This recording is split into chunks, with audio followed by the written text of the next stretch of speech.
Throughout its history, League of Legends got a fair share of scary or brutal stories. For every Nunu, there is one Urgot. For every Ivern, there is one Fiddlesticks. But all the way until now, there has never been a champion, perhaps besides Volibear, with a more horrifying story than Singed. During the Noxian invasion of Ionia, Singed was the one who supplied the Noxian military with toxic weapons that annihilated the lands. The toxic corruption is so bad there that even now, many years later, if you only touch the stained ground, your skin would burn and slowly fall off. But the real gory story Singed has is the one where he described, in great detail I might add, how he turned Warwick from a man into a beast. A process which included Warwick's limbs spontaneously twisting and breaking on their own, Singed stabbing concoctions into Warwick's spine, or cutting off Warwick's mangled arm to replace it with a mechanical counterpart, which Singed did while Warwick was awake. The pain was so great, Warwick simply passed out from screaming so much. I know this sounds awful, but today, that story got beaten by another one.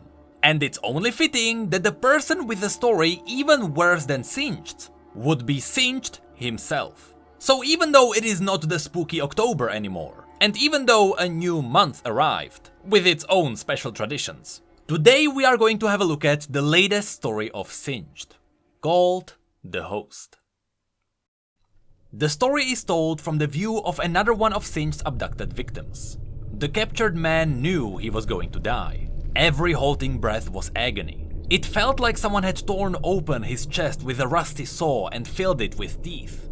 Because that's exactly what someone did to him. The man was staring at a tiny beam of light coming down through the ceiling, desperately trying not to see what he had become. Beyond these walls there was Zaun, his home city, a place bustling with thousands of souls. But none of them noticed he was missing. No one was looking for the man he used to be. Then, the recording device clicked on, spinning its wax cylinder, and the man's breath caught again, this time against a sob. Subject, thinker, is functionally impaired, yet hearing and recognition still present. Through the tears in his eyes, and through the warping effect of the thick greenish glass of the observation window, the man saw glimpses of the one who captured him. He looked like a half-melted waxen nightmare. Sunken, mismatched eyes dripped across the contorted pallid face. The bandages over his mouth grew and shrank, as he restlessly paced behind the window to get a better look at his patient's condition. His good eye flicked from the man he was observing to the source of a deep groan in the corner of the cell. The captured man turned to look at a hulking form, which roused itself from unconsciousness. Glowing pipes and tubes snaked around through its forearms, making them more than double their already considerable size. The captured man realized that as he was now withered and changed, the brute could snap him in half without thinking. Subject Breaker regained consciousness at 4 bell, earlier than expected. Promising. Experiment begins at 4 bell. The man got scared, sobbing and pleading to his captor to not start another experiment. Establishing the baseline. Subject Thinker. Answer the following questions as quickly and accurately as possible. First question. What is your full name? The man replied that he wasn't going to do this. He demanded to be released at once. He refused to participate in whatever sick, twisted... His words trailed off. Singed put down the mouthpiece of his recording device and moved to a set of valves at the edge of the window. Without glancing at the man or the thing in the corner, he spun one open, and high-pressure ice-cold sump water slammed the man into the wall. The man just screamed back. What felt like an eternity later, the man was trembling on his skinny hands and knees, gasping for air. He fumbled at the floor as the water slowly drained away. Then his wrist caught on something, and his elbow buckled reflexively, slamming him face first onto the ground. He was still for a moment, cradling his arm where the pain was hot and alien. Then he felt movement between his chest and the floor. Sharp wriggling, like he had fallen on a Uloan scorpion, and it was about to claw through him to escape. He rolled, but it followed him. It was on him, on his bare skin, scratching and squirming, and the skittering noise repulsed him. He was kicking and clawing and yelling and desperately trying to get it off him. but his hands were bloodied, and there was something wrong with his wrists, and he couldn't get the thing off him. It was all barbs and claws, and it was like it was buried into his chest. The teeth in his chest. He remembered now. There wasn't an arachnoid on him. That sick man did this to him. He carved him up and turned him into something else. Something with sucking fangs grafted onto each wrist, and 2 columns of hungry, flexing pincers from neck to waist. And the bandaged man wanted him to use them to bite the thing that was with him in his cell. The man then remembered how once the crazy man strapped them both onto a rusted iron bed, needle moving quickly and without mercy as he joined them together. Then he waited for the process to start, for the instincts he had given him through surgical and chemtech sins to kick in. When it didn't happen, when he wouldn't do it, everything went black. And now he was locked in this chamber with his intended host. Subject found initial stimulus unpleasant. Resuming baseline questions. If the thinker subject does not state its full name. The man interrupted him, shouting back and pleading for mercy. But Singed continued nonetheless. Duration and intensity will be increased by factor of 2. Strike that, make it 3. The crazy man was back, staring at him. If he was smiling beneath those wraps, it didn't reach his eyes. Singed seized the valve again, and the man realized what was next. There was nothing to hide behind, nothing to grab a hold of. And as the pipes rumbled, all he could do was curl up, as small as he could, and take a deep breath. The blast of water hit so hard, so cold, the air was ripped from his lungs. He smashed against surface he couldn't identify. There was a shooting pain from his ankle, and when the assault eventually ceased, he twisted and dropped to the floor. Then he laid motionless, feeling weaker than he could ever remember, as the last of the water drained from the room. Again, he realized he was going to die. There was a slam which made the man flinch. It was his scam-doped cellmate, who was smashing into the observation window, with incoherent primal yells staring through his throat. The glass and the monster behind it were unmoved.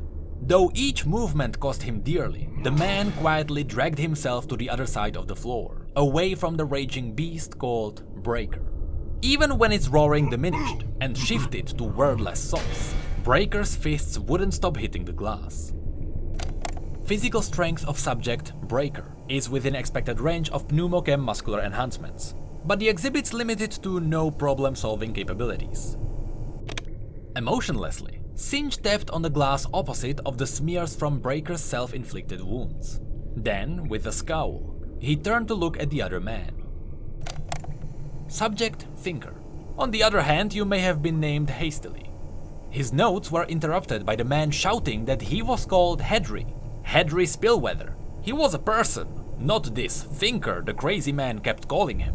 Hedry then reached out, desperate to touch some grain of empathy in the captor's heart, no matter what fabrications he had to concoct. Hedry revealed he had a son. He was 2 years old, and he had to miss him terribly. A son? The bandaged man raised an eyebrow. What's his name? Little Lock Spillweather. Cute as a button and twice as... Before he could say anything else, Singed interrupted him, telling him that he knows he has no family. They perished from the same hereditary disease Hedry himself suffered from, characterized by accelerated aging, and the miserable infirmities that came with it. For the last 13 years he had been making a nuisance of himself to anyone who would listen at the Zone Academy of Sciences, begging for cure. These words hammered into Hedry, cold and crushing like the water. Singed continued, getting visibly angry. And yet you repay my extraordinary gift with defiance and bad data. Your estimates give you 5 years left to live. More lies, but this time to yourself. You have 3 wretched years at best before you become drooling invalid, and there is no one to take care of you as you did your sister and father. Hedry didn't say anything back, because Singed was right. What little hope he had for finding a cure was just that, a hope. The Academy wouldn't help him. Everyone had their own desperate or greedy agenda, and he was just another lost cause. Pitiful, alone. He was going to die. But you need not die, Singed added. At those words, Hedry felt revulsion, loathing, Outrage? Hope? He simply asked back, how? Singe didn't reply with words. He just slowly nodded his head toward Breaker. The brute was cradling his bleeding hands, rocking back and forth, avoiding eye contact with either of them. Maybe he was incapable of speech, but he was still at least 3 times Hedry's weight, all of it muscle, and that was before whatever those augments on his arms were doing. Hedry then remembered that when they were strapped down on the bed, similarly trapped together, equally helpless, Singed wanted him to latch onto Breaker, to use him as support, a living prosthesis. His own thoughts made him gag, and he dry heaved as he scrambled backward, away from Breaker. Singed sounded bored now. Disappointing. Perhaps 3 years is still too remote a negative outcome for you, Thinker. Let me make it more compelling. In your weakened state, you'll likely suffer multiple fractures each time I apply this negative stimulus. Within 4 more applications, I'd expect you would be classifiable as only minimally mobile, and face down in the water you will very slowly drown. From previous observations, I am led to believe it will be quite excruciating.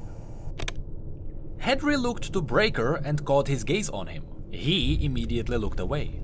There was little understanding in those eyes, but he saw shared fear and something akin to sympathy. It was the first real human connection Hedry had felt in years. Without turning to meet Singed's cold, calculating stare, he asked what would happen if he did it. Once an ectoparasitic melding is established, I'll run tests on the nature of the pairing, on the extent of the parasite's behavior, altering capabilities on the host, and so on, and on the resilience of the resulting merged superorganism. The experiment will be concluded, and all this will be done with. Hedry nodded absentmindedly, as if it was the most normal thing in the world. But his mind suddenly reeled with realization. Testing the resilience of the organism. What a clean way to say torturing to death under a scalpel. This was no cure, not for him. It was a death sentence. Slowly, despite his broken ankle, Hedry pulled himself to his feet and told Singed, no. There was a short pause before Hedry heard the 5th bell from the outside. Subject is uncooperative. Singed spun the valve to full strength. There was pain. Then there was nothing. When he finally regained his consciousness, he noticed that something was different. Water was still flowing from the vents, though at lower pressure, and surprisingly more light came down from a hole punched in the ceiling. Next to him, Breaker was screaming in agony, blood flowing from his face. He charged forward, slammed into the wall, spun, and fell into the water. But now, the water was rising. In panic, Hedry tried to use the claws on his wrist to drag himself closer to the escape hole, but he couldn't move, because his lower back was crushed under a slab of fallen debris. Hedry flailed weakly until the slab fell off. The water around him flushed red, and Hedry couldn't feel his legs. Experiment ends at 3 past 4th bell. Hedry turned to see Singed walk away from the window. Then, the light went out. Hedry managed to pull himself to a sitting position. Now he felt as if the heat was being sucked from him, as if he was being frozen from inside out. He had nothing left. Next to him, Breaker sobbed in the corner. Hedry tried to talk to him, calling him Breaker, and apologizing for not knowing his real name. After hearing those words, Breaker rose, splashing and stumbling. He charged toward Hedry, and Hedry squeezed his eyes shut, awaiting the impact. Suddenly, he felt a hand, hot and enormous, on his head. He opened his eyes, and Breaker was crouching in front of him, clumsily patting his face and shoulders, as if to make sure he was real. Under the blood and swelling, Breaker looked so innocent and alone. Hedry was going to die, but maybe Breaker didn't have to. The water kept rising, but Hedry told Breaker about the hole in the ceiling. And after a while of convincing, Hedry made Breaker stand up, and with his voice alone, he guided him toward the opening. The water level was so high now that Hedry had to lift his chin to still guide Breaker to help him climb up. And then, he tried to say goodbye before the water covered his face. Now Hedry held his final breath as he awaited his end. But under the sound of his own heart pounding in his ears, Hedry gave way to panic. His lungs burned and his heart roared so hard that when his hand caught on something, He instinctively pushed himself up. Still, he couldn't move. But right as his body was about to give up, Hedry felt warmth again. He was feeling himself lifted up, and for a moment he saw Breaker's face in the water. Then his chest, or rather the teeth in his chest, sensed a spine pressed against them, and they flexed, ready to strike. There was a brief moment of indecision, before Hedry finally realized he didn't want to die. With that, the teeth in his chest clamped down, and he plunged the fangs on his wrists deep into the sides of Breaker's neck. They would live. Their monstrous body pushed off for the faint light through the water. Their hand shoved a metal bar out of the way. They kicked upward and swam toward the ceiling. Then they flopped onto the roof outside. They coughed up the water in their lungs, while their other lungs breathed deeply. Then Hedry's mind reeled as he realized it wasn't their lungs, it was his lungs. His heart that beat hard and fast. After that, Hedry climbed down the building with his powerful arms and legs. He could even hear with depth and precision he could never imagine. Hedry looked around. It smelled like they were deep in zone. High above him there was a fallen tower that was flashing with explosions, one of which was likely responsible for his escape and his creation. He knew he was still in danger, and so before he knew it, Hedry was running. He was shocked by how fast he was, by how easily his legs moved, by how quickly he could swing over and under any obstacle. He landed lightly and barely slowed down. The impact hurt him. One of his spines was broken, but it was distant, no longer a devastating injury. Now his strengths complemented each other, his weaknesses recognized and supported. He had never felt this way before, greater than he was, more complete, at ease with himself. He charged through a small crowd leaving a Church of the Glorious Evolved. Each and every one of them stopped to stare at Hedry. These augmented people wondered what did this hulking body have on its back. It looked like something was feeding on it. As these people shoved Hedry around, he tried to talk back to them and ask them to leave him alone. But with 2 heads, 2 lungs and 2 mouths, the sentences that came out were a mesh of 2 voices cutting into each other. The Glorious Evolved didn't understand what they were seeing, and it didn't take long before they saw Hedry as an abomination, and they started attacking him. Finally, Hedry was able to overcome the duality of his bodies, and with his own pure voice, he screamed at the others to leave them be. But that didn't stop them. The Glorious Evolved readied their weapons and threw rocks at him, so Hedry just turned and kept running. Soon he got into an alley where he recognized the smell of nearby street vendors, and he realized he was close to home. Finally he would have a place to hide. When he arrived there, the place was ruined since it had been abandoned for a while now. He tried to remember the place, but it was too much for his mind to crunch. Half of his memories told him he lived here with his mom and brother, and half told him he didn't. As he pushed open the ruined door, his vision swam. His happy memories clashed with the reality of the burnt remains and debris around him. Tears ran down his face now. Hedry knew something terrible happened here, but he didn't know what. He approached a ruined bed that had words carved above it. There was a name, Paulo. He was Hedry, but he was also Paulo, and the one who lived here was Paulo. Then Hedry found a broken mirror that belonged to his mom. Well, Paulo's mom. Before, he wouldn't dare look at himself after what the bandaged man did to him, but now he was different.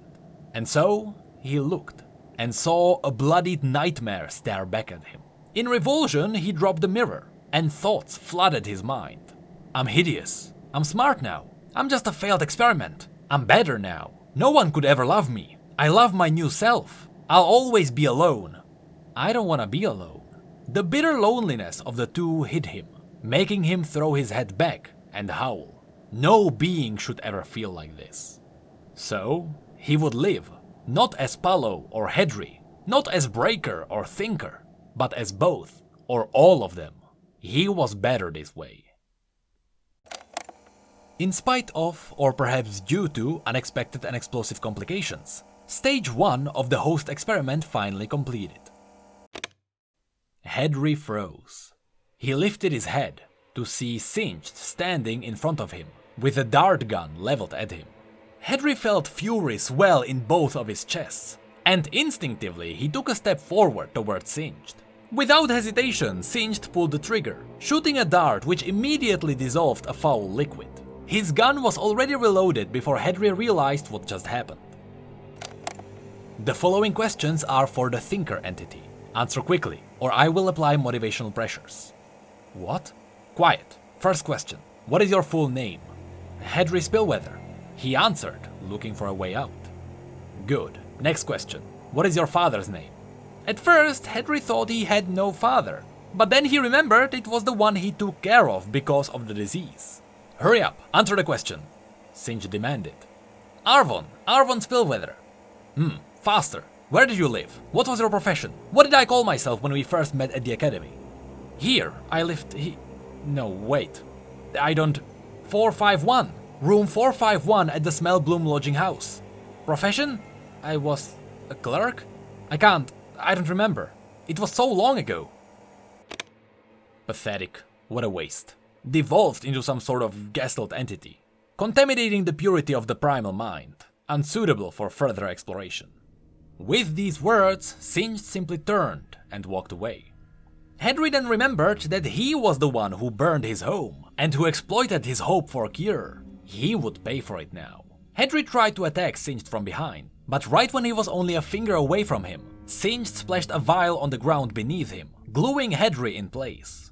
Once Singed was out of sight, Henry loosened his laces and stepped out of his boots, which remained stuck. Then, barefoot, Henry tried to follow Singed. First, he sneaked through a dark alley, listening to Singed, who was still muttering to himself about his experiment in the darkness. Eventually, he followed him through a door, where a strange gas started to fill in the room. Henry tried to rush through it to finally find Singed, but the gas made his limbs feel heavy, so heavy he fell on the ground. Once again, he thought to himself that he was going to die. The bandaged man stood over him now, tears streaming from Henry's face. He looked up at his murderer, and he remembered. A face from before, one with tainted glasses and clean-shaven jaw.